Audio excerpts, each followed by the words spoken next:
Welcome back to the Wrong Advice Podcast. I'm your host, John Pacciuto, and I'm very excited to have my good buddy, Mr. Miles Phillips, on the line with us again, episode number 2. Miles, how you doing, buddy?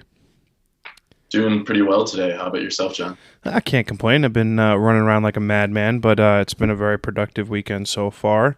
Why don't you go ahead and reintroduce yourself to the listeners?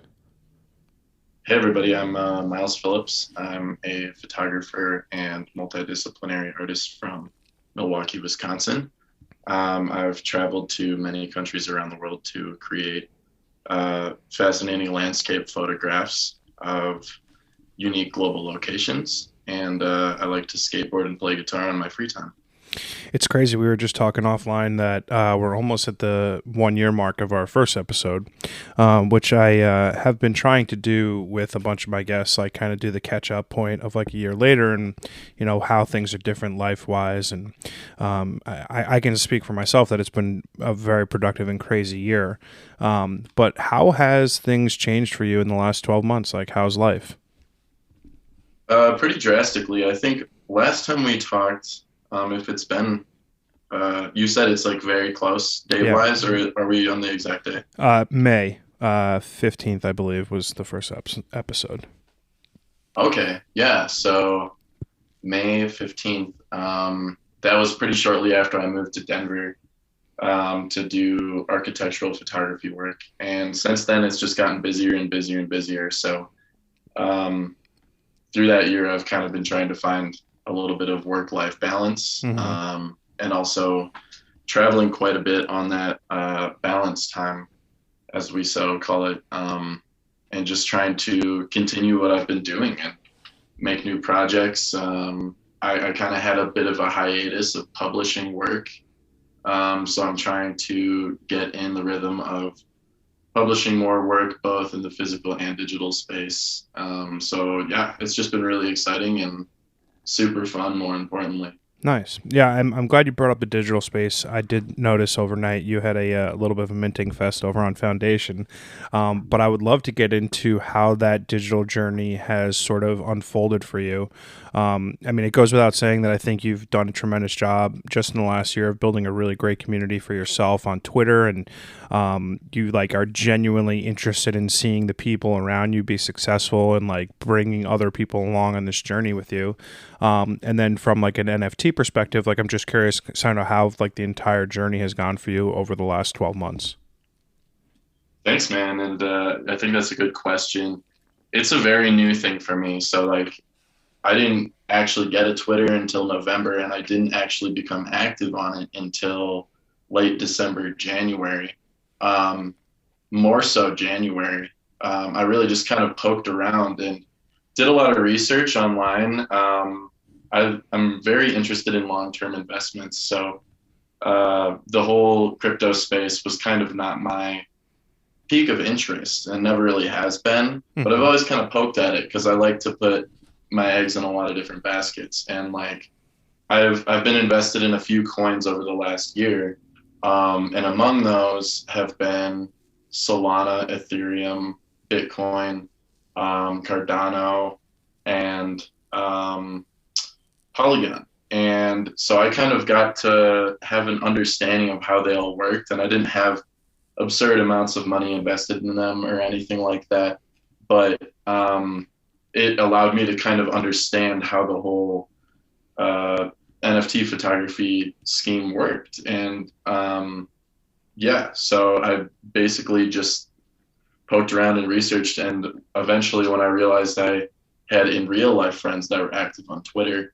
and that was the primary source of networking for this type of a digital marketplace, I just started posting my work on there, connecting with people, and yeah, it's been really great. So I haven't made a ton of sales yet, but the sales that I have had have allowed me to continue working and taking risks in the space, investing in other projects as well as minting on platforms like Foundation where you have to pay to mint.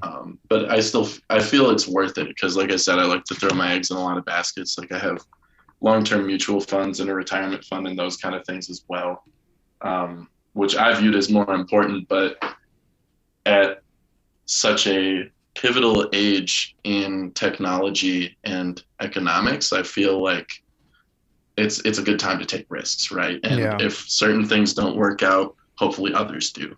Totally. Yeah, it's funny. You and I have had a lot of conversations about like growth on social media and, how our hashtags, like all this dumb shit that doesn't really matter. And I've always felt like in any of my social media journeys that I was like always too late, right? So whether it was too late on Facebook, too late on Instagram, etc., it sort of feels like we're at the point where we're kind of early on Twitter, which is crazy for a platform that's been in existence for, 10, 12 years, whatever it is.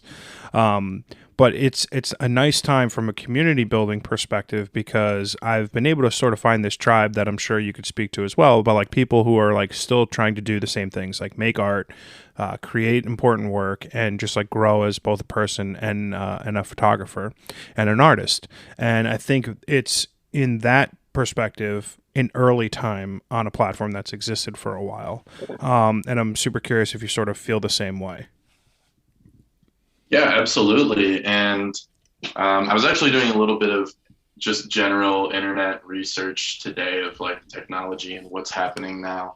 And it's interesting to see how Twitter has like kind of flown under the radar, but in a really, really loud manner. Like Mm-hmm. it's always been loud, it's always been powerful, but people just didn't really talk about it. And now it's becoming the forefront of business communication Yeah. and networking and advertising.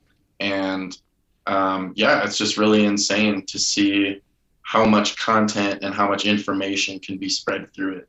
And a lot of powerful educational tools as well. I think it's pretty interesting and, of course, becoming my favorite social platform as Yeah. well. Well, I'm guilty of it being my favorite for years. Like it's just like the place I've always used the most, and uh, the manner in which I use it now has changed a lot. Right? Like I never used to share photos or any of my work on there, but now it's like my go-to place almost with that regard. And in a way, it's like sort of nice that this platform that I've used for so long has changed a lot. Um, I'm curious what your feelings are on like the pressure to always be on. Because Twitter is now sort of turned into this like 2020 clubhouse sort of mechanism where if you're not posting all the time, if you're not in Twitter spaces a lot, it can sort of feel like you're missing out and or opportunities to like meet collectors or grow. How do you sort of like balance that that perilous sort of give and take of social media and like that the pressures that inherently lie there? Yeah, that's an interesting question. I think it's difficult, right? Because it's such a fascinating thing and there's so much going on all the time. It's interesting that you asked that because the past 2 weeks for me have kind of been that. And I've hopped in some spaces and I've shared my work a little bit, but I definitely haven't been straight to the ceiling like I was when I first got active and was for the first couple months. And I'll get back to it, but it was not only nice to kind of take a break, but in real life, just like it's been crazy. I've been working insane amounts of hours and also trying to create artwork for myself and that kind of stuff. So it just didn't really take first priority and kind of made me realize that it was just one of many things. But yeah, in that time, I missed out on a couple opportunities for like PFP projects that I knew about and could have flipped for a ton of money and then invested in my friend's artwork with and minted more work, Give me an would have been example. cool. Alien Friends. Yeah, I missed on that too.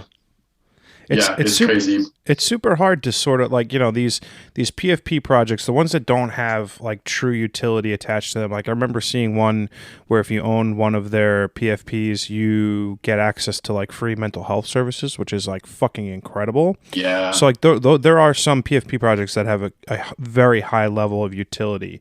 And then there's others where you're just like, well, if you like it and you think it could be good, it's speculative, like Sunnies and things like that. Like I've got a bunch of Sunnies, but like I think I just probably wasted a bunch of money. That's just not gonna. There's no utility. They're not going anywhere, right? I think I disagree with that one. Like the way that Alien Friends popped, and that I see a lot of projects pop, is like you were saying the meaning behind it, and something that Alien Friends and Sunny share is a similar quantity, Hmm. a similar starting floor, as well as a similar community. So they're both ran and created by uh, dual artists, business people, and photographers, Hmm. and keynote photographers. So as of now, when I'm like looking to invest in future projects like that aren't photography based, they have to have some sort of attachment to that community, or they have to be unbelievably fired. Like Yeah. I'm not Just gonna cool buy work. anything unrelated, you know. And I was surfing through some like PFP projects today too, and I was like, all right, I just don't really see the attachment to, you know, anything legitimate. I did see some cool ones too as well, but a Yeah. lot Like, of those become out of reach quickly. oh And yeah. that's why I think it's like surprising that the one of one market isn't churning more, because it's like, why would you rather buy some like ape copy whatever for Yeah. like 5 ETH, which right now would be like 20 grand? Yeah. Um, Instead of like something for point one from somebody who's super talented that could actually become rare in real life as well.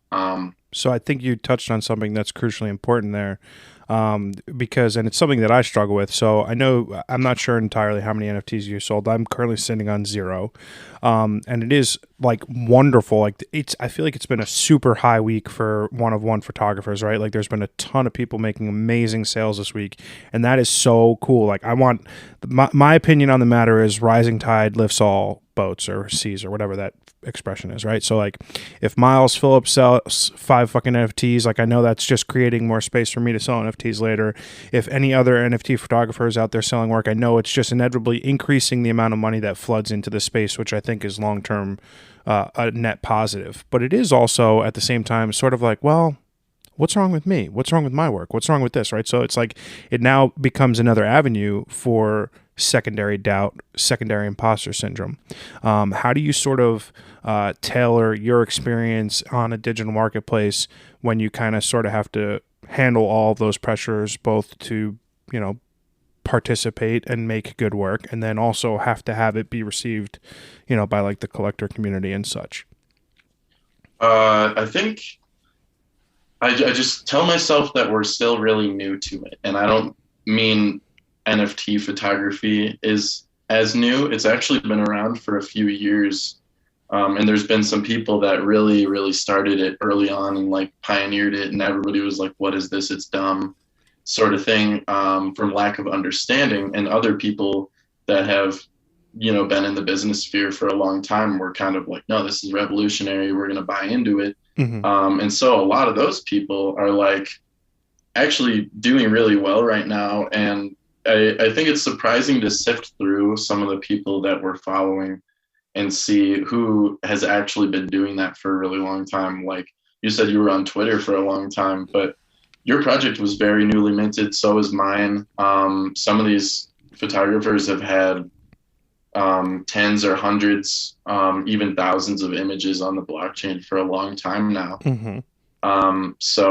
But it has made me think about artwork in a different way. Like the stuff that I minted last night is there's select images from a larger book, and I might release some more on the blockchain in like a different sense. But I really want to push limited edition prints on that as well. Oh, Like nice. it's kind of made me realize that like this whole one of one sphere, it's valuable because it pushes the importance of scarcity, right? Mm-hmm. And when you're thinking about business, supply and demand, if you don't have the supply, the demand becomes higher and higher and higher. And if there's only one of one image or one collection of said images, you know, Mm-hmm.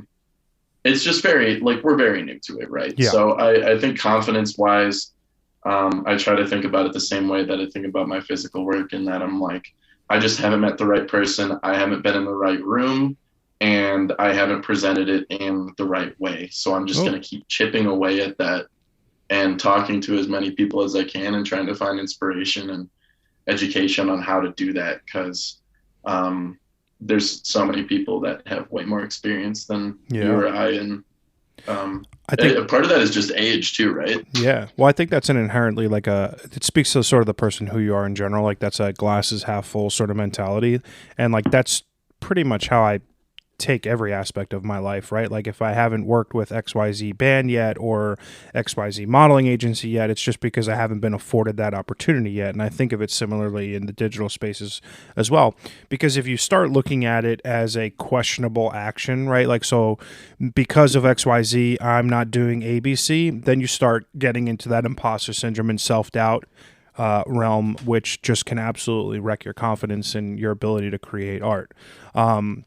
Being that you have a full-time job as a working architectural photographer, how hard is it for you to sort of balance the creative output of, work that you have to create for your job and then creative projects that you want to make for yourself? I think it's just kind of I try to find a fascination in both, Mm-hmm. and that kind of helps the balance push. Like I feel like if I wasn't doing architectural photography on a professional level, then I would still be pursuing architectural photography. Do you know what I mean? Oh, because it interests Like you. I started in street photography, and architecture always played a pretty large aspect in what inspired my work. I really liked to capture these ambassadors of an environment, just important figures that I'd see around cities, navigating them as if they were meant to be there, and kind of walking in and out of pools of light and harsh shadows, and really just trying to focus on like how they compositionally fit into the forms of the buildings and whatnot. Mm-hmm. And it eventually led to landscape photography, but um, now it's like I don't really want to classify myself, and I don't think any artist should have to. I would Yeah. rather just be able to create a stream of different types of work, and I've published a decent amount of landscape photographs at this point in the past couple of years in different manners, and printed a lot and minted some, and I think that's always kind of going to be the core of the travel photography work, but I do really want to have my next body of work be a more back to the roots street photography on film sort of oriented, because that's how I started. And Love that. I feel like I've become very out of touch of that and would really like to get back in, Out of touch because the primary medium that you've been working in has been digital lately? Is that what you mean when you say out of touch? Say that again? I said out of touch in that the primary medium that you've been working in lately has been digital.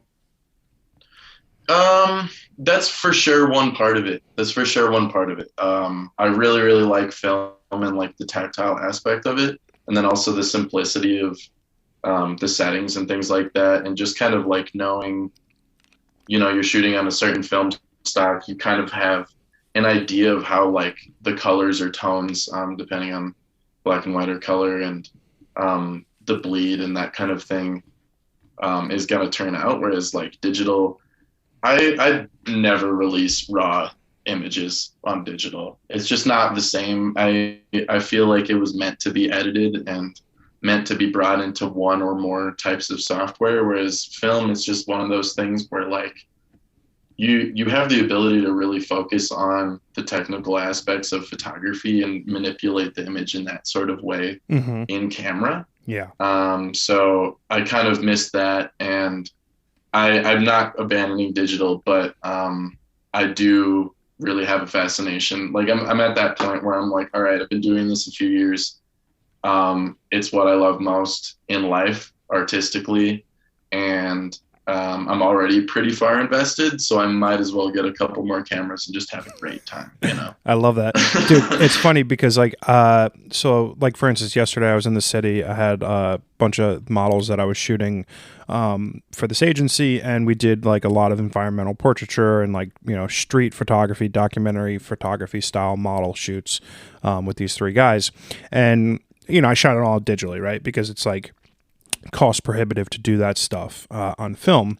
But when I was done, I walked around the city for like another hour or two, and I did medium format street photography. And I was inspired to do this by a friend of the program, Lynette Blanche, who is an incredible street photographer in New York City. She was just on like the World Women Street Photography. I'll add it. I'll send it to you after the line. I forget what it's called. And she was in this gallery in New York City, and like her work's incredible. And she shoots nothing but medium format street photography on her Hasselblad. And when we were talking about it on the podcast, I was like, that's crazy. Like medium format, number one, very expensive. Number two, it's so slow, right? And everything that's going on in the street photography world is like really quick, and like you got to like react really well.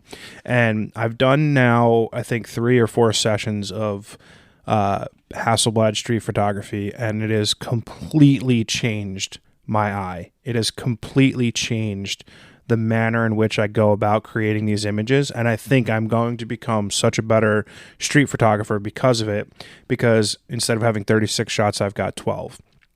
And the pace in which I'm creating these images is so much slower, right? So I'm being so much more mindful of the surroundings, the, everything that goes into making these pictures, which is why, like, I absolutely love that you're going to dive back into film photography, especially film street photography, because 98% of my favorite images that I've created for myself are on film. Yeah, I love what you said about I don't have 36 frames, I have 12. Yeah.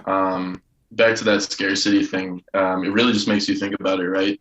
I love medium format, though, so much. And every time I have this local camera shop that I go to that has a pretty good stock of film cameras, as well as digital stuff. But I always just go to look at their film cameras, and then there's a separate place that I go to buy film and paper and whatnot. But they have things circling in and out of there like crazy. Like it sells usually like the day it's put on the floor, because they just have insanely clean, rare models. Like they had a Leica CL that I looked at, and I was like, it was my first time in there. It was $1,000 for that with a Sumercon C. And I was like, that's an insane deal. And I know it is, but like, I just don't really like to randomly spend $1,000 without expecting it. Because I walked in there like to get my camera looked at. Like I had something on my sensor that I couldn't get off, my digital. Mm-hmm. And I saw it because I asked if they had it. I was like, I know it's a long shot, but do you have this? And they did. And I was like, oh, fuck, I'm just not ready. went in 2 days later, and it was sold, of course. Wow. So I'm checking in to see if models like that, come in more. And they did have like a Zorky, like a thread mount, Soviet camera. And that was cool, but it's just like, I've been through enough cameras where I know which ones really hit. Mm-hmm. But one that I keep seeing is the camera that I took to Nepal, but extremely, extremely higher cleanliness. It's just so perfect. Is the Pentax 6x7. Oh, yeah. And it's just like I love that camera so much. And it has the 90 millimeter too, which was what I used. And I don't know. It's just so crazy. I'm not a super like knowledgeable person on this subject, but I know when you put different focal lengths on different body sizes, it looks different and has a mutation. And there's like an equivalent that's a different focal length from each size. Mm-hmm. But the 90 is something that I never use digitally, and I never use. Well, it's a bit wider. 35 millimeter. So that 90 is probably closer to like, I guess maybe 70. It's like a weird conversion. Exactly. So it's a little bit, it's not as tight. Because I shoot. It's like a tight 50. Yeah, like I shoot with the 80 mil on my Hasselblad, and I think it's close to like a 50. It's like a 59 millimeter actual 35 millimeter equivalent.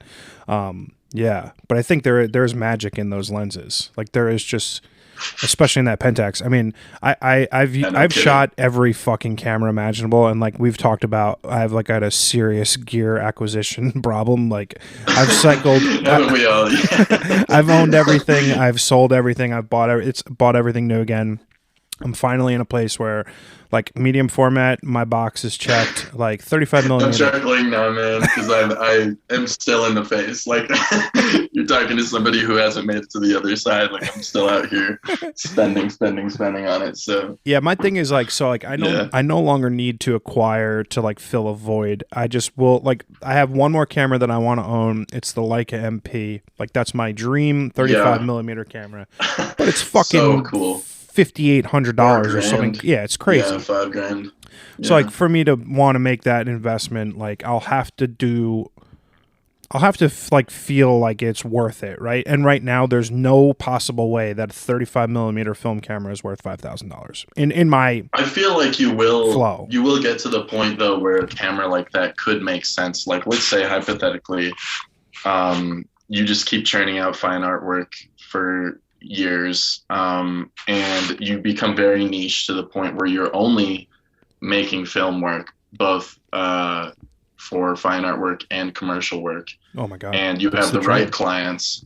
It's a thing. It's That's a the thing dream. that people do, Yeah, and absolutely the dream. But you just have to have that trust and repetitive, successful work and traction from some reliable clients that are willing to invest in that extra time and extra money to produce that quality of work.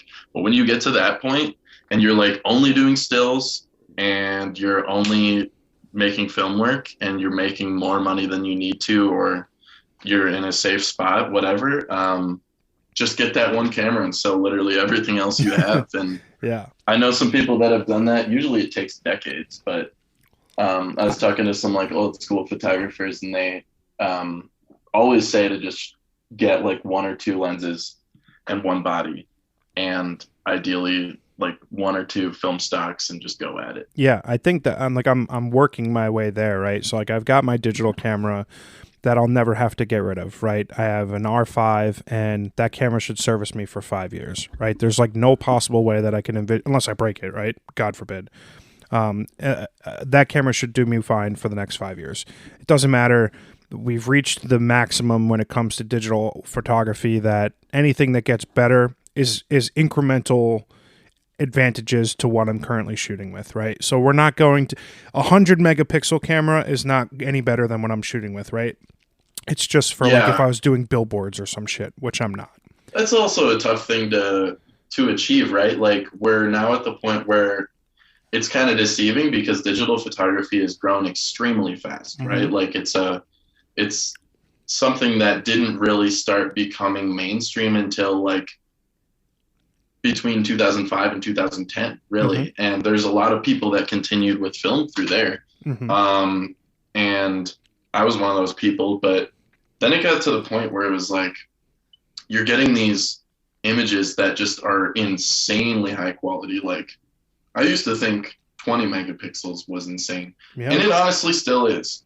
But like now, like the camera that I have, the Lumix S1R does, I want to believe 63, and That's crazy. which is, dude, it's nuts. And I think the Sony A7R3 does like 70, and who's to say what's next? But I think we're kind of at a point where we're hitting somewhat of a cap, Yeah. you know, because The like the point of past diminishing couple of returns. years it Yeah. was like 40, 50, then 60, and then Sony came out with this insane 70 thing. But it's like the 80, 90, 100. It's like, yeah, it's better, but like we're also at that point where it's like, okay, like if I were to print an image out on this camera, ISO 100 and clean, you know, it's just like I could probably blow it up to almost any size I want and it'd be fine. Absolutely. Plus, But printing technology it's, is also yeah, getting better now too. So it's like you don't need to shoot on a 100 megapixel thing to make a billboard anymore because the billboards are mostly digital, right? So they're getting digital right? files now. So it's like crazy. But it is funny Yeah, it's because like absolutely nuts. when I first started in my photography journey, like I was all about I needed all of the best shit or like whatever everyone else was shooting. So I got an M6 and like I had a Mamiya and like I had all these like cameras that everyone had. Well, I had the Mamiya 6, then I got the Mamiya 7. And I was like, you know, these. I think what the best thing about my photography journey has been from a gear perspective is like finding comfort in what you shoot with, and it can be whatever the fuck you want. It doesn't have to be something because someone else is shooting XYZ. Absolutely. Yeah, I agree with that 100%. When you go about making work for yourself, because you had mentioned you've sort of spent the last like year or so or a couple years doing a lot of primarily landscape work, and now you want to sort of take a step back into the film street photography realm. Are there like people on the internet or photographers that like have inspired you to sort of like pick that mantle back up again? Like how does that excuse me, how does that work from like a creative process for you? I've always been inspired by people that just love to live life. So, a lot of my biggest inspirations are travelers that I've met abroad in real life. Not necessarily photographers, but people that are just going to see really cool places and people that love to just get immersed in different cultures and different environments and take risks in that sort of way. So when I started to study photography, both in school and independently, and learning the more technical aspects of things, that was when I started getting very inspired by not only some photographers on the internet, but also like reading some experimental photography books. There's this guy, Matthew Brandt. He makes these like pretty interesting lake water soaked sea prints. So he takes Whoa. photos of lakes on large format color film and then soaks the sea print in the lake water from that lake. Whoa. And it just kind of creates these really interesting experimental color bleeds. And it's just like been very inspiring to see a lot of work become way more advanced than that since then as well. Like that's kind of one of those photographers I named because he was one of the first to do something like that. Mm-hmm. But what I see online now, just like on a daily basis being shared, just like the ability to manipulate color and do double exposures and to manipulate textures and tones, it's become so advanced in the digital space. So when I start shooting film again, something that I'm not really sure about, and I honestly don't think I'm going to choose, I'm probably going to do both, is like, is my primary time going to be in the darkroom, or am I going to be editing these files primarily digitally, because they're all going to end up on the internet anyways, you Yeah. know, like, I'm not sure, man. I've A had lot of a things to think about. I've had a lot of fun experimenting with double exposures lately. I've failed miserably. So the Hasselblad is actually a pretty easy camera to make double exposures with. A lot of the ones that I did on a couple of my recent shoots came out really shitty. So like the ones that I've shared have been primarily in camera digital double exposures. I just think they're a really like expressive and creative way to like create an image, and it's like those sort of things from a differentiating yourself from the pack sort of thing that I like about experimenting like with fucking lake water, which is so bizarrely cool, and like who would have ever thought to do something like that? Yeah, absolutely. It's a really interesting way to think about composition as well, right? Like, Yeah. especially if you're doing it in camera, I can do multiple exposures. I'm not exactly sure what the cap is. I'll check, but I can do multiple exposures on my digital camera as well. And I have yet to really, really experiment with it. But I've seen some work online where people are showing, you know, like, here's how to be successful with it and here's not to. And it's actually kind of interesting to see that perspective because, you know, if you're putting something very compositionally loud and textural over something that's also very loud and textural, it's going to become very muddy. Mm-hmm. But if you're being very minimal with each image and being very intentional about where each figure or subject is being framed in the composition, then it can be a lot more conceptual and a lot more story-like. Yeah.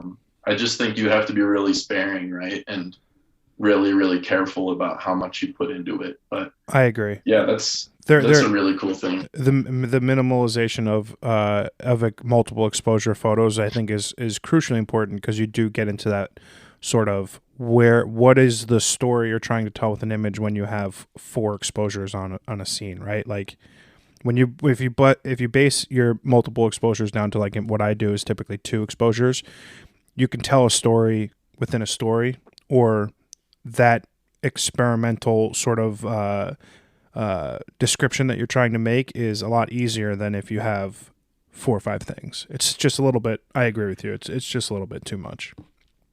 Yeah, and it's just so crazy how far technology has come in that way as well. Because when I first started photography, like 11 years ago, it really hasn't even been that long in the grand scheme of things. But um, that was like something that I was like, oh, I wish you could do that, ha ha ha.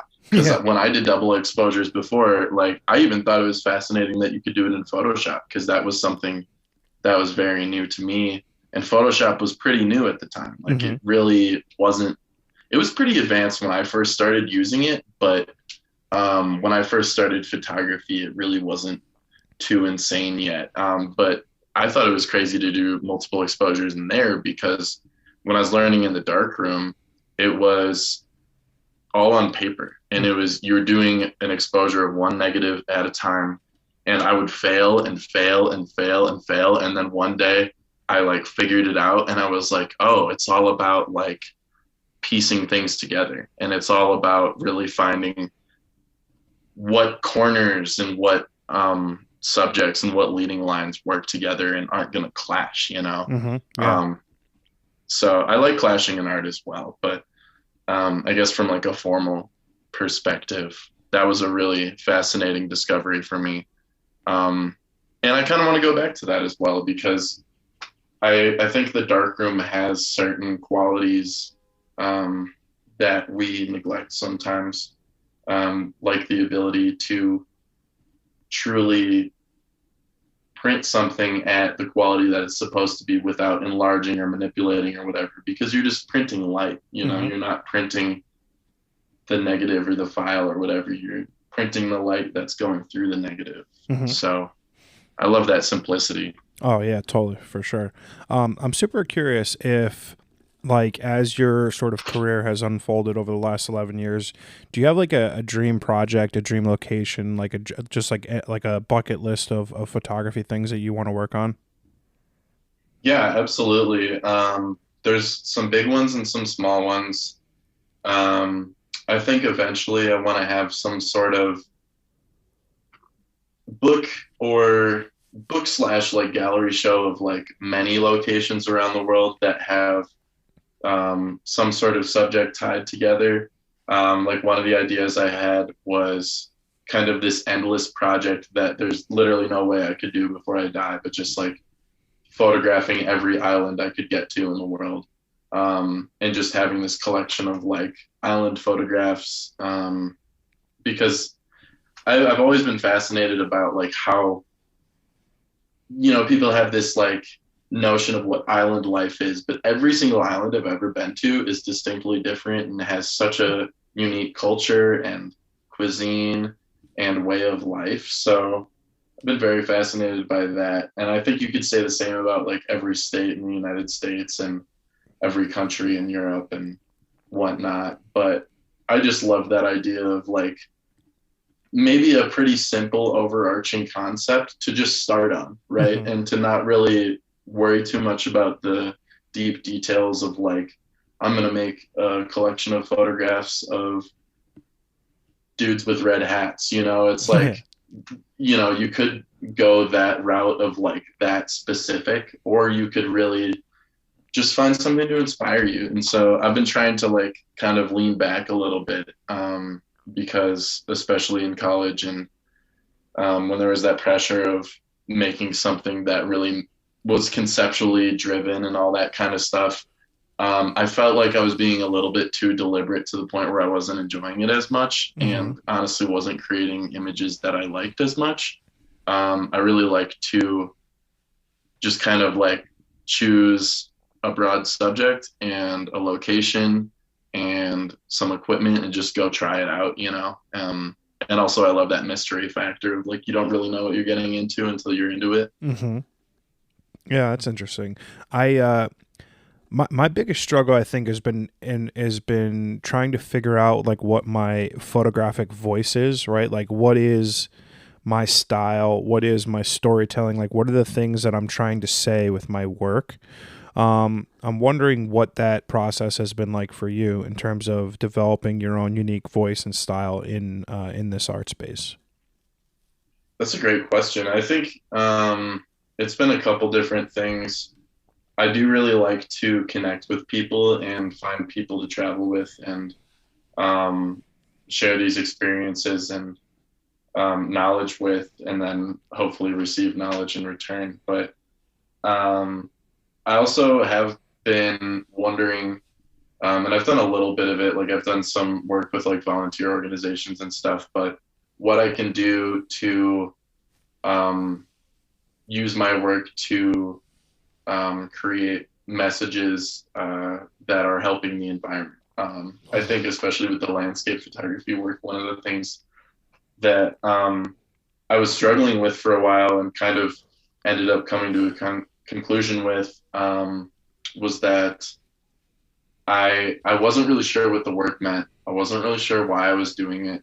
And one day I kind of realized that the reason I was doing it was not only to find peace within myself, but also create images that hopefully give peace to others. Ooh. And through that, I realized that maybe, just maybe, and I don't know for sure, that people look at the images and if they like it and they find peace within it, that it'll make them value the natural environment a little bit more and then be able to kind of navigate in their own head what they want to do about it. You know what I mean? Miles, that's an incredibly beautiful sentiment. Thank you so much. Yeah, I It took mean, a long time to think through that. It's been I a mean, lot so of it took a like long time. You're headaches. an incredibly young human being to have like a pretty thoughtful and like that's like a wonderful. That is an articulation of one's work that I think is rare, right? Like a lot of people are like, "Hey, I want to shoot naked people because I want to shoot naked people," right? People are like, "I want to shoot street photography because like I just want to be a famous street photographer." I don't think I've ever heard someone say that they want to have a mindful conversation about their work, making people feel good about their work, and then hope that it inspires people to give a shit about the environment. That's amazing, dude. That was beautiful. Thanks, man. I really appreciate that. I think you could actually kind of say a similar thing about street photography as well, especially if you're including people within the shots, because I think a lot of these people, I've been in some scenarios where I've seen some real beauty of like even if it's somebody who didn't know their photograph was being taken and then saw the photograph of them, a beautiful, beautiful fine art photograph in the gallery and got to talk to the artist about this photograph that was taken of them on the street. And maybe they're just some business person that does a 9 to 5 and is, you know, not satisfied with everything and feels like their story isn't being told. And then all of a sudden their story is being told, right? Mm-hmm. And I think that's important. And I think people don't talk about it enough. Like, this isn't just daily life, you know, this is people living. This is people like going through the ropes of what they either love to do or what they have to do. Oh yeah, I mean you're preaching to the choir in that regard. If I could make a sole living on just walking around every single day making photographs in New York City, my life purpose would be, completely checked off, right? Like that is, 100%. yeah, that's the dream, right? I mean, I was thinking about it yesterday. So like I'm at this point now where it's like so bizarre that I have bad days in my life with regards to my job, right? So like I've done some photo jobs lately where I'm like, oh, like, engagement photos. I did someone's birthday party. So like where like these are jobs that like I after the fact, I'm like, oh, I didn't want to do that, right? But then, like, I got to pay for rent. Like, I'm making a living doing the thing I love most in the world. And yesterday, I shot a bunch of guys. We made some really great pictures. When I pulled them into Lightroom after, I'm like really, really satisfied with how those images look. I got to walk around the city for a couple extra hours making street photos. It was like the perfect day in my life. And I like, when I think about any days where I have like that negative connotation with the thing that I love most in the world, I like just scratch my head. Like, what the fuck are you complaining about? Like, you're literally getting to live your dream. And I think often we get into this space of comparing our successes to other people's successes, and it's like a negative feedback loop that is, even at this early stage of my career, is hard to break sometimes. Yeah, I can understand that and relate to that as well. I think it's time, right? And like it's hard sometimes to have confidence when you're very new to the game and like don't have the resources or knowledge to really know how to pursue it business wise. And that was something that I struggled with a lot of years and still struggle with as well, where I'm like, I have this great thing going, I think, but like also have been struggling for a long time of like, how does landscape photography meet business? And then also these external passions and causes that I want to highlight as well. Where do they all come together? And I think it's something I'm figuring out. And I see you figuring out, and a lot of our mutual friends figuring out as well. But it is a process, man. And there's not really like a rule book, and it's going to be extremely different for every individual artist and every collective. Yeah, it's funny because like I am on the cusp of a lot of like big things like coming to fruition, like things that I've put years into the making, and my hope for myself is that like when these goals are like succeeded, right, when I like meet the point of where something that I hoped for 2 years ago comes to fruition, that I take a moment to appreciate what went into those moments, because a lot of times in life, whether it is college, whether it is jobs, whether it is relationships, we're extremely mindful of that short term like thing that we're looking for. And once we achieve that moment, achieve that level of success, it's already on to the next thing. And for me, when I reach these milestones that I've put, almost 2 years of work into, I want to try to be incredibly mindful about all of what went into the process of getting me to this position, all the trials and tribulations, successes and failures that have landed me in this spot. And it is like my hope that, and it's part of one of the reasons why I do this podcast. I think we're so hyper focused on the future as a species that we very seldom take any opportunities to appreciate where we're currently at. And I think that my sincerest hope for myself and my friends in the future is that when we get to these momentous occasions in our careers and our lives, that we like, quote unquote, stop and smell the roses while we're actually in the moment and not look back like, oh fuck, I'd like missed an opportunity to be really appreciative of what I achieved in that moment. I'm gonna be honest, man. That's something that a lot of my close family and friends tell me pretty often is to smell the roses more. And I'm so bad at it, man. Just like you were saying, it's always about the next thing. And I do that with art too. It's like, oh, this just came out today, time to work on the next thing. And it's like how how can you expect an audience to channel that same energy as you if you're not being communicative, right? Like Totally. if you really savor that, maybe they'll savor it a little bit more. And I don't know for sure. Like it's always different, but yeah, it's really tough I to think get in a spot. Yeah, I think one of the great lessons that I've learned over just not even my entire life, but the last 2 years, is that the important things in life are very seldom the things that we think about a lot, right? It's like our health and our overall happiness and those health and happiness of our friends and our family and our loved ones.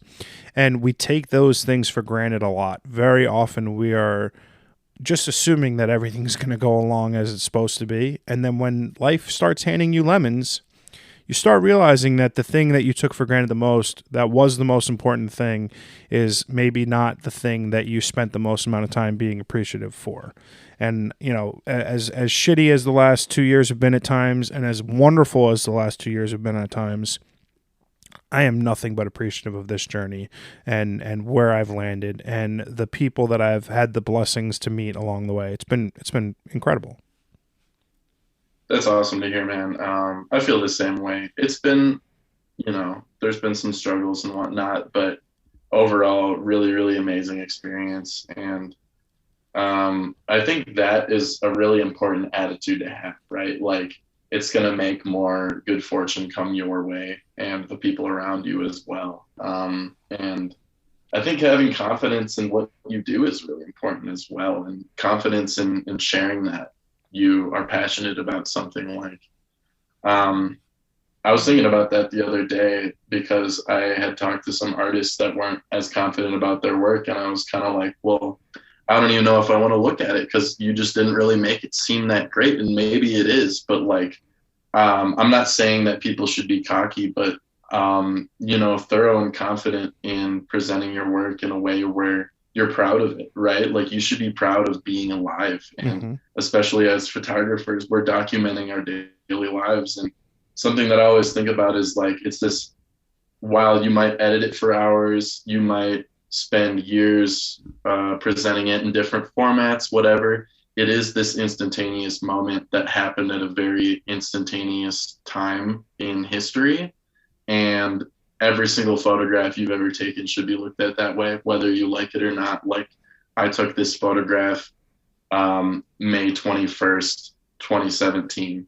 And even if I don't like it, you know, that might have importance to somebody one day. Like, what if your work really, really blows up and is published in a lot of formats, and then somebody finds out that you have this 8.5 by 11 print, like untrimmed, whatever, uncropped, unedited, just like sitting around in somebody's attic, and then they come across it and recognize it from like some body of work? That could really have some importance. I think Oh yeah, nothing should be understated in dude. your career as a creative. At a minimum, you need to be your own biggest cheerleader, right? Like if you don't have the belief that the stuff you're creating matters, no one else is going to believe it, right? So if you can't look at something that you've made and think this is good, and you can be hard on yourself and think, well, this composition is bad or this exposure level is wrong. Like you can be your own worst enemy from a critique perspective, but if you don't believe in the thing you're doing, it's going to be very hard for you to be successful and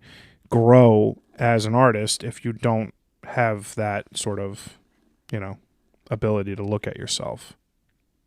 I agree. And something that I've realized pretty recently, and I'm trying to work on every day, is that a lot of what gave me the confidence when I was first starting out was the encouragement from other people that liked my work and cared about me as a person in real life and in the digital space. And that's something that I want to like as much as I can, and it's exhausting, but like kind of spread towards other people as well.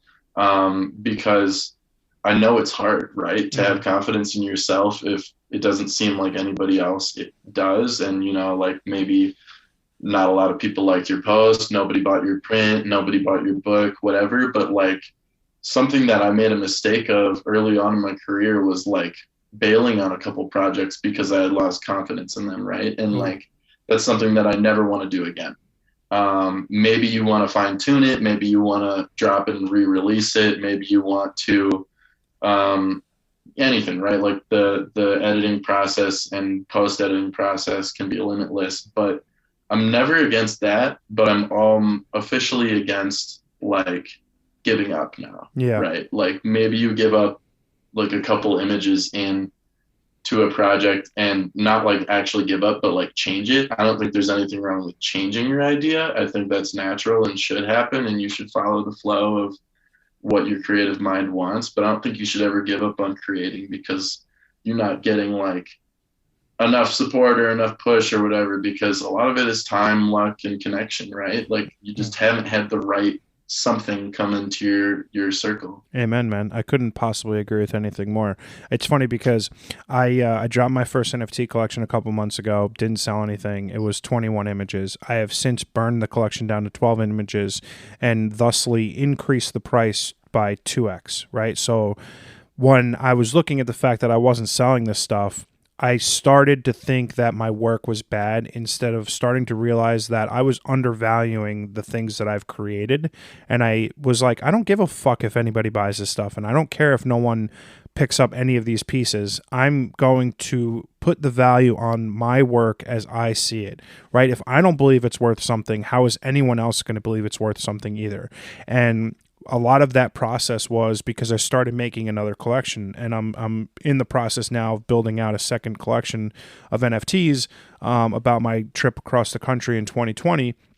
And I didn't know whether I could make another collection if I hadn't sold anything from my first collection. And like those sort of doubts on whether you can do something if you haven't succeeded with the first thing you did is dumb, right? Like there's no reason why you can't continue to put out work and build and grow and make more if something that you did previously hasn't sold yet. Like that's not how it works as an artist, right? So for a long time I was doubting my ability to make more work online and mint more stuff on the blockchain because I was like, well, I didn't sell the first bit of stuff.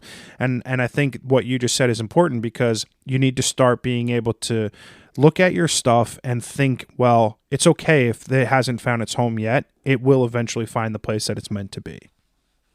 Absolutely. And I like that you said that because I think, especially with one-of-one work, both in the physical and digital sphere, it works a lot differently than like these super hyped up collections that have like thousands of people in the discords communicating and following it before it's released and stuff. Like you said, like you might drop a project, and I did the same thing. In like first couple of days, you see no sales, maybe you don't see traction, whatever. But people might be thinking about investing in it. People might be watching. Maybe they haven't seen it yet. You don't really know. It's just, and it's also like as one person, it's a lot harder to advertise that, and it takes a little bit more time. But I think it truly does have more value than these million piece collections. I agree. And I want to experiment. little, I want to experiment in the place. I want to do edition prints. I want to build out further collections of one of ones. There's just so much I want to do, and I was like waiting for permission to do it based on what my other stuff did. And I'm like, why the fuck does that matter? I was like, just make the stuff you want to make, create the art you want to create, be the artist that you want to be, and live that way. Like you don't need someone else's permission to do something, especially not in Web3, right? I don't need someone from OpenSea to be like, okay, John, time you can do another collection now, right? It's just funny because I was so hyper-focused on the failure or perceived failure of my first collection that it was inhibiting my ability from looking forward to seeing what else I wanted to make.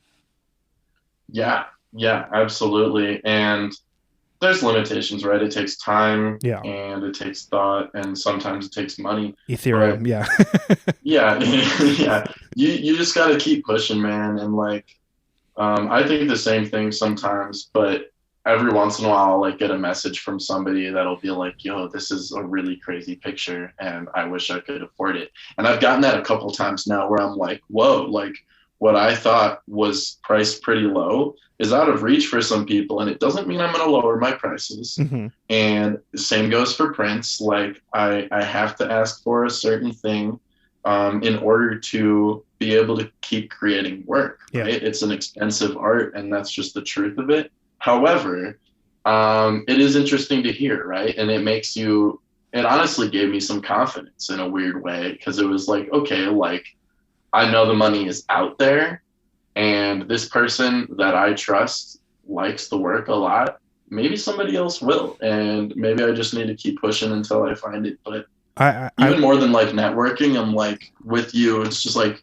I just love creating and I love putting stuff out there and I just want to keep doing that. Yeah, I used to think it was a matter of maybe and when, and I don't think that way anymore because I genuinely believe in myself and my friends in the space, and it's not a maybe, it is just ultimately when it transpires, when that ball starts rolling, when the sales start coming through, when the community building all pays off. I just am sure of myself and the people that I'm associating with in the space that, like I said, we're all bound to be successful here because it's so early on. We're just barely touching the foundation of what this space is going to look like. And that's what makes it an incredibly exciting and also like trying time because there's a ton of success and a ton of failure. Yeah, absolutely. And I think what you just said was important too, in terms of it's just a matter of time because it's so new. It is about longevity, right? And like, let's say, I don't know for sure when like NFT photography first began, but prints have been around for a super long time, hundreds of years in many different forms and photographically for less time than that. But nonetheless, are becoming decently old at this point, and the way that the two markets have a potential to meet is where I'm really fascinated, and was something that I saw a lot of videos about when I was researching the NFT marketplace about a year ago, actually, way before I bought in or had crypto or any of this stuff. And a lot of these OG business people were like, this is where business is really going to pop off. And this is where NFTs become important, is when they become attached to physical items. And when you buy an NFT of like an expensive watch or something that physically exists in real life, and then you also have that same item on the blockchain, and then you sell them together, and it's like it becomes this double valued insane thing. Like that physical watch now, instead of its like original growth rate of like 5% per year, could now grow at the same rate as the item on the blockchain. Hmm. So now you're dual investing, and it's really, really insane to see that. So I'm really fascinated with the idea of like, when are the physical prints or negatives, like in your case, when are they going to become attached in a way that's very formalized and very legitimized and very doable along many platforms and mainstream, right? Yeah, Like, I think that's it's a part of the reason why I did include it in my first collection was, we inherently practice art in a physical space, right? Like we're not creating digital work on the metaverse, right? We're going out in real life, we're flying our drones, we're shooting our film, and we're creating in real life. And when I was going about creating my collection, I wanted that tangible tie-in to both the physical and the digital space. There are practical thoughts that I haven't really necessarily addressed in, like, okay, if Miles Phillips buys one of my first NFT collections, I know you, right? I can mail you the the negative because I know you, but there are inherently people out there that may not want to, close that in-person real loop and get access to the physical aspect that is attached to it. So I do think that there will be that ability in like the next iteration of Web3, like how there is that physical and digital combination, which I'm excited for. I think that's going to be very cool also.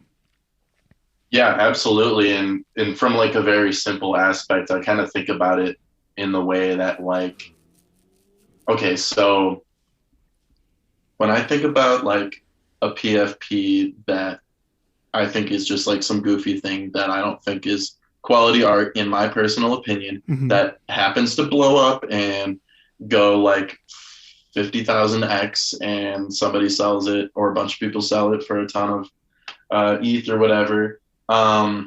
That's like getting a toy in a McDonald's Happy Meal, right? Like Hmm. it's something that's kind of dumb, but people do collect those, and over time they do gain value, and people sell them for stupid amounts of money. But is that ever going to socially have the same value as like an original Van Gogh? I don't think so. Sure. Right. Yeah. Yeah, I agree.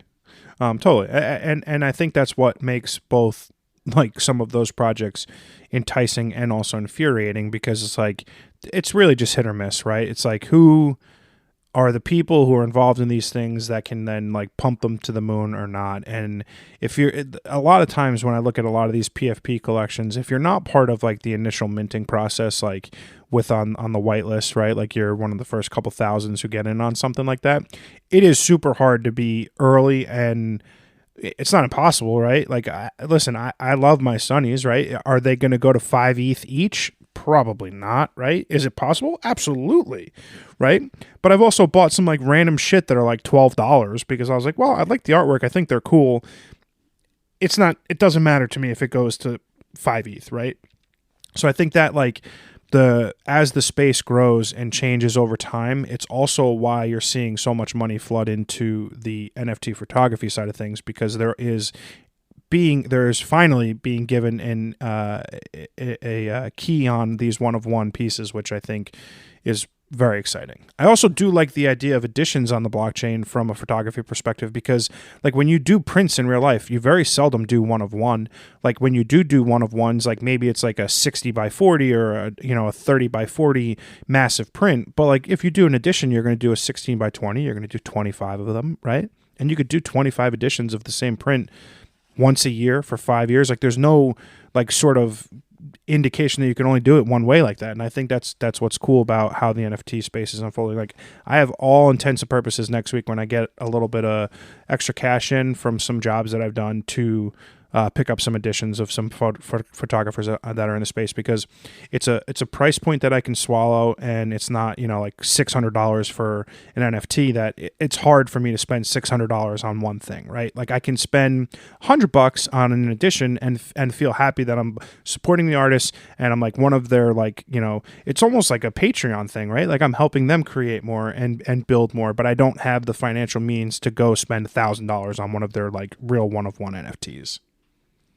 I think you made some fantastic points in there. I have the same mentality, and I don't know if I've told you, but I actually have I have a one of one from our each of our friends, Tyler and Trevor. Oh, sweet. So yeah, I got a one of one from each of them, and at first I was kind of like, like I wasn't really as confident in the space. It wasn't them. I knew them as artists, but I mainly bought in because I was like, these are artists that I love and support and want to see grow. And I know they're really, really to the moon with their work ethic, and they're really going at it. And that was, I bought a piece from Tyler's Genesis, and I bought a piece from Trevor's Genesis, and both of them have grown tenfold since then. Wow. And so it's like, am I going to sell it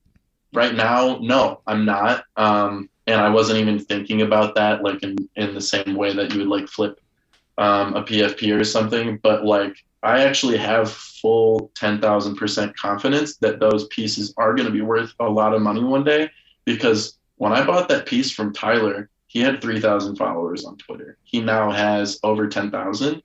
Trevor, when I bought that piece, it was like one of maybe like 10 pieces from, I want to say, his like 20 plus collection that it sold. So like he made a good amount of sales, but like still on his Genesis, he's had a trending collection. His second collection was trending on OpenSea like just a couple weeks ago, and is almost sold out already. So I'm like, in terms of these things, I'm like, I really, really want, if I can, to buy pieces from all these people that I know. If the space hypothetically blows up as a whole, we already know, you and I both know exactly who are going to be the pioneers of that space, right? Mm-hmm. Yeah. It's funny. So, while I haven't collected any of my friends' digital works yet, I have bought a print from you, I bought a print from Tyler, and I bought Trevor's zine. Because again, like my biggest struggle with the space right now is just simply that like my ability to display the stuff that I have is not there yet, right? Like, so someone hasn't created a digital picture frame that is tied into the blockchain that allows me to exhibit either my PFPs or my NFTs or whatever that I collect. So like, I want to support my friends the best way I know how, and I did that by buying prints and zines. And I think that, as I'm more successful in, the physical space, like work and making money, I want to now start buying into a lot more NFTs of my friends, because I just think it's an exciting time to be in the space, and like it's cool to help your friends. And what's nice is like when you said about being able to see who are going to be the pioneers and be who is successful, what it really, to me, boils down to are individuals' ability to build community around art, right? And I think that when you look at someone like Tyler, everywhere he goes, he's had an ability to create community. And similarly with you, your growth in the space in the last couple months has been just wonderful to see as your friend, because you genuinely care about the people that you're sharing their work, about the community that you're building, and like trying, like I said earlier, rising tide lifts all ships, seas, whatever the fucking thing is. I can't remember it, but it's like you want to see people be successful, and those are the people that will be successful in the space. When you were on the podcast for the first time, I believe I asked you probably what you were like most proud of for yourself and your work and your space. I'm going to answer that for you, because I'm extremely proud to see like who you've sort of become just in the space in a very short period of time, and the community that you've been able to build has been super inspiring for me as your friend. Thanks so much, John. Yeah, I really appreciate that. It's been a really, really fun journey. And like I said before, that's the most important aspect for me, is to just like truly enjoy it. And I've met some really great friends in that space. And yeah, it's really cool to see the community aspect grow. And I haven't done it in a couple of weeks, but tomorrow I will be resuming the photography open discussion space Sunday evenings at like, I usually do it at like 7 p.m., 6 p.m., sometimes earlier, sometimes later, like Sunday vibes, just like super slow paced. I just like we are now, like I just throw in my earbuds and I like walk about and do my normal Sunday activities and make like 12 cups of coffee and just edit photos, and like it's the best, dude. Like I never thought that I would have so many friends to talk about photography on. You know what I mean? Like there's so many people we can just talk to about photography now. And like I've never had that before. And even in college, it was like we had critique spaces when we'd release projects and work and that kind of stuff. But it was always so like formal gallery setting and so like serious and like notepad and whatever. And like I take notes here and there, don't get me wrong, but like hopping in a space on Twitter and like shooting the shit about life and photography with people from all different walks of life, and to actually be able to like hear people's voices, and like also to be able to like sit in your own space and yet communicate with like 50 plus people, it's just nuts. Like it's so unheard of. It's a really great time to be in a really unique moment, sort of like in the digital space and digital history, where your best friends could be someone who's sitting in Denver, sitting in London, sitting wherever, and you're all talking about the things that make you happy. And at the end of the day, we all want to see everyone be successful. And I'm happy to say that like I've met a lot of amazing people and grown tremendous friendships from a space, and I still haven't met a lot of these people in real life. Like I'm hopeful that like NFT NYC, I'll meet a bunch of people, and like all these cool things that are happening over the next year or so. It's just like a really fun time. Yeah, obviously this is the second time you've been on the pod. We'll do this again for sure. I'm just incredibly appreciative of your time, and super thankful that you've given me more than I could ever ask for, and being on the podcast again. And dude, you're a good friend. Love you, buddy. And thanks so much for coming on. Dude, likewise, love you as well. And thanks so much for having me. It's been absolutely fantastic. Always cool to have conversations with you, because I feel like while we're in very different places, we have a lot of mutuals at this point, and we also have a lot of mutual interests and sort of fascinations and views on life. So it's cool to kind of see that grow. And I feel like this conversation has been very different from last year's as well. Yeah, it's amazing what a year can do. Yeah, no joke, especially during these times. All right, buddy. Thanks so much. Yep. Take care.